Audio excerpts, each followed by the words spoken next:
So why does the calm approach work? Well, it's simply because you're reconnected with your dog. That means you're living in the present moment. You're not judging, blaming, feeling resentment or anger, frustration towards your dog simply because they're performing a behaviour that you don't like or you think is bad or undesirable or annoying or frustrating or stupid or silly or crazy. When you're in your human conditioned mindset, you act unconsciously. You yell at your dog.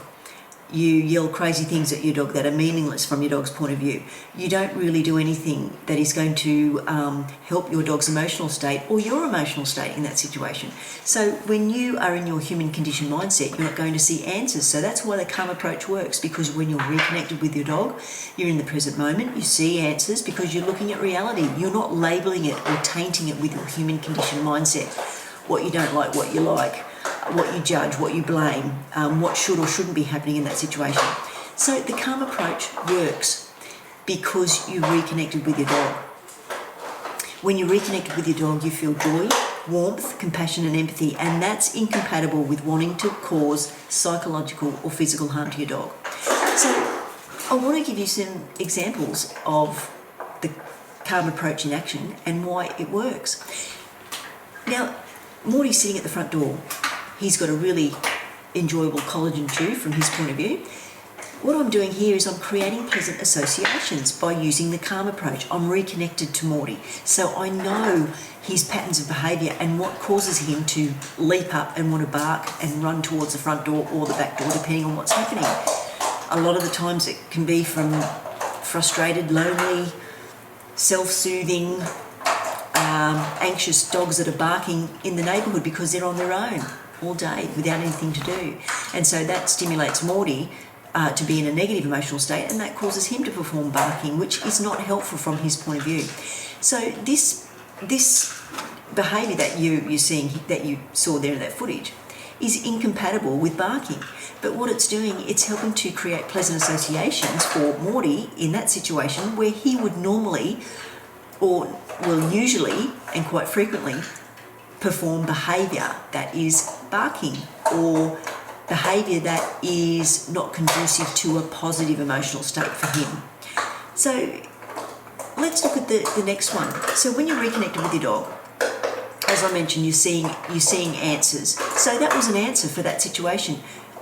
When it's very quiet and there's not much happening, take the opportunity to give your dog something rewarding in a location of the house where they might usually perform a specific behaviour simply because of what is going to be stimulating them. Cars coming and going, people laughing or talking out the front on the footpath, people walking past with their dogs, these sorts of things that can trigger or stimulate your dog to want to leap up and bark at the front door.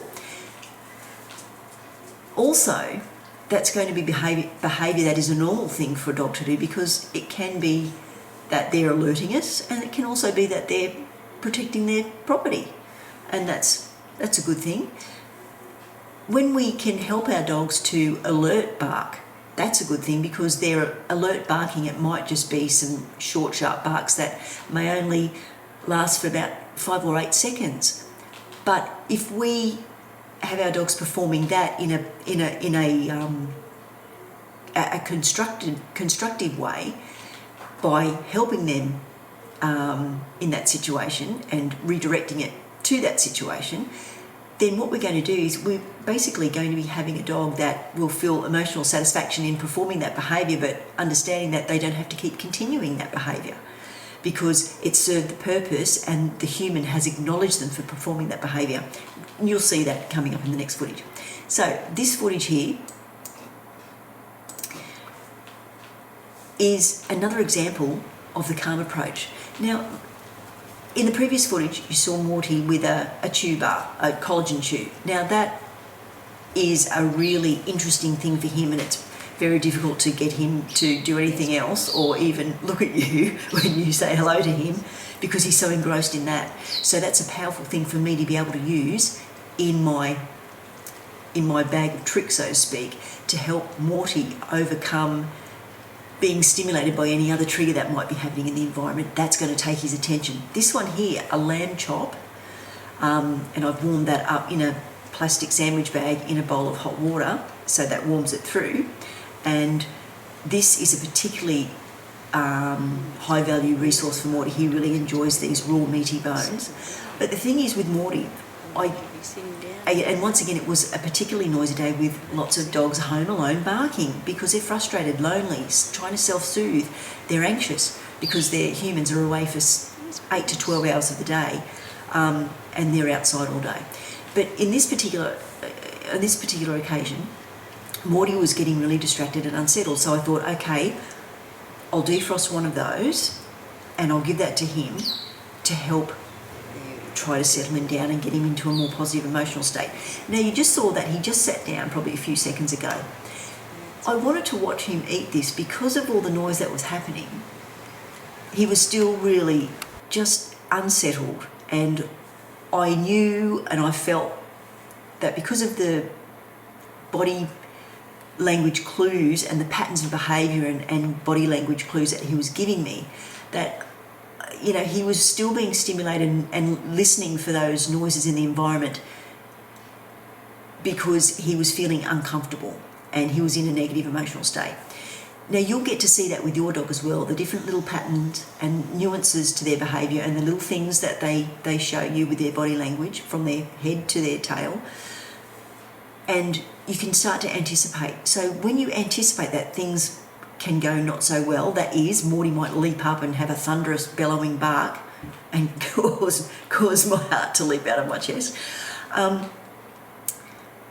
When he's in that particular frame of mind, it's really difficult to get him to settle down, and I have to do that in phases. So how about we just bypass that negative emotional state in the first place by giving him something that's really going to help settle him down and anticipate that before things escalate, which can lead us into territory that's not so great for you or your dog, because it's their emotional state that's being affected, not just yours. So with that lamb chop, is basically, that's a really high value resource along with the collagen chew that I put in reserve for situations like this to help get Morty into a state where he's feeling a little bit more comfortable with that situation. Now, you saw, getting back to that point that I wanted to make, you saw him take a little while to sit down. Now, usually when I offer him one of these, I just place it on that towel for him, and then he walks over to it, has a couple of licks of the bone, but then he picks it up and he sits down straight away. And it took him a good while to finally sit down and just start to relax and enjoy that. And you would have heard me say something like that on the footage. You might have heard that in the background. And so just taking the time to observe your dog is also taking the calm approach, because once again, you're reconnected with your dog. You're trying to think ahead, you're planning ahead, and you're looking at all these different fractals of things that can happen within one particular situation. And you see the answers and you see solutions to what you thought were problems with respect to your dog's behaviour. So that's a really interesting thing that I saw with Morty. It took him a while to actually sit down and relax and enjoy that high value resource that I gave him. Whereas in different situations that were, causing him to have a similar reaction, he would still sit down reasonably quickly. So this was telling me that the rest of the day might not go so well if I can't get him to settle as well as I'd like to, as well as I thought I had, with such a high value resource. Okay, so I hope I've made my point on that one. Now, for the next footage, now this was yesterday, and I wanted to watch UFC because it was UFC 316. That's a really exciting main event. Anyway, Morty was feeling a little bit unsettled for most of the day because of all the barking dogs that are home alone once again on the weekend with nothing to do. And so I thought, I'll save up these cardboard boxes and really give him something that's going to get his head into those boxes to muffle the sound of barking, and also get him to really have to work for his treats or his portion of his food total volume, a portion of his total volume of food for that day. So, and this is a really good thing. So as you can see, he's really getting into these and enjoying this. And you might be able to hear me in the background. Refereeing. Anyway, so we can see that Morty is really enjoying this. And this is a 7-minute video, and I just put this on and just let it go. And then I sat down and I started watching the pay-per-view. So this is really good because Morty's not paying attention to the barking that's happening around the neighbourhood in the other houses around us. This is really good, and there's still intermittent barking happening. So he's really engrossed in what he's doing. I'm doing something that I want to do, but Morty's able to do something that he finds emotionally satisfying and that's productive from his point of view with respect to his mental health and well-being. So when you're reconnected with your dog, the calm approach, this is the go-to approach, is giving your dog something productive from their point of view to do. And it involves basically getting their nose to the ground and giving them something to work with where they're foraging and manipulating objects for their food, because that's how dogs would search for their food in the wild. So just watching this video, and as you can see, look, once again, he's going from box to box. Now he's got another food puzzle toy. What I've done is I've got another empty loo roll, put another piece of cooked chicken in that, and he's fished that out, and that's going to take him another couple of minutes. But once again, I've thought about how I can manipulate these objects and his food puzzle toys in a way that is incompatible with barking. And Morty loves chewing, and I've mentioned this in many videos, not just in this series of why the calm approach works. But Morty really enjoys chew toys, and so this is a great way of getting him to do something that he likes to do, but also giving him another reward, but keep him mentally occupied while I'm enjoying something that I want to do. When we think about how many things we get to choose to do over the course of a day compared to our dogs, if we wrote that out on a template, Monday, Tuesday, Wednesday, Thursday, Friday, Saturday, from 8 a.m. to 8 a.m. the next day, I mean, how much of that time would you say that your dog is outside on their own doing nothing? How many times would you say that you could say on that schedule, oh, I've gone out and I've done this and I've done that and I've visited this person, and I've gone out for a coffee, or I've gone out to see a movie, I had to go to work, fair enough. But how many things do you get to choose to do a day? And when we think about our dogs are living in lockdown every single day of their life, they're also living Groundhog Day. So when we think about providing something for our dogs that is mentally stimulating from their point of view, we have to look at the situation from their point of view. And this is just a prime example of what dogs enjoy doing. And we can suit these food puzzle toys to any type of dog or dog breed, whether that dog is a short leg breed like a dachshund or a corgi. We can change those food puzzle toys to make it easier for them to be able to manipulate those objects because they've got shorter legs. We can also take into consideration that they may have more delicate necks, that we really don't want them digging into heavy boxes or anything like that. That might not be comfortable for them. Just taking into account what your dog likes to interact with and providing the total volume of food in a way that helps them to get their nose to the ground and foraging for their food.